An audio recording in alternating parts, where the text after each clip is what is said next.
I'm Bob Doty with the VOA Special English Education Report. Blogs are being used more and more by teachers. Many Internet services now offer free and easy ways to create personal web pages. Through comments on blogs or weblogs, teachers can share their classroom experiences.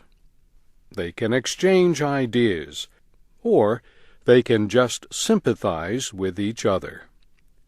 A teacher in the American state of North Carolina recently wrote on her blog, "Apparently the teachers at my school use too much paper. So my principal yelled at everyone at the last staff meeting for like 10 minutes. Now I've just been told we are not getting any more paper for the rest of the year." This unidentified blogger is in her third year of teaching, but still calls her site firstyearteacher.blogspot.com. Chris Lehman is principal of the Science Leadership Academy in Philadelphia, Pennsylvania. His blog is practicaltheory.org.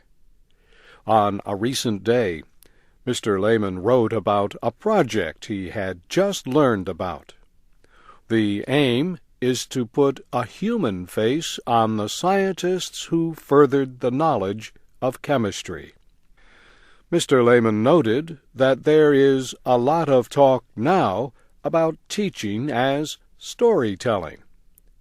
He wonders if this is moving into the idea of telling the story of science. What would it do for students to learn about the people involved in these discoveries, he wrote in his blog. Does it make a difference if we see these facts as discovered? If we see science as ever-evolving, does it help us to help our kids see their own role as scientists themselves? A blogger who calls himself Mr. Lawrence works as a substitute teacher. In April, he wrote about a disputed plan to split the Omaha, Nebraska public schools into 3 separate systems, divided along racial and ethnic lines. Supporters argued that it would give minority parents more power over their children's education.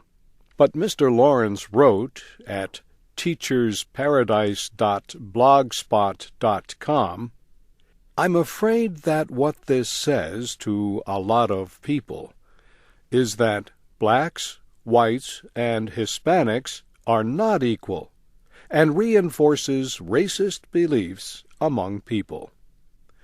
Educators did not become involved with blogging right away. Many were concerned with privacy issues and security. But now, thousands of teacher blogs can be found on the Internet.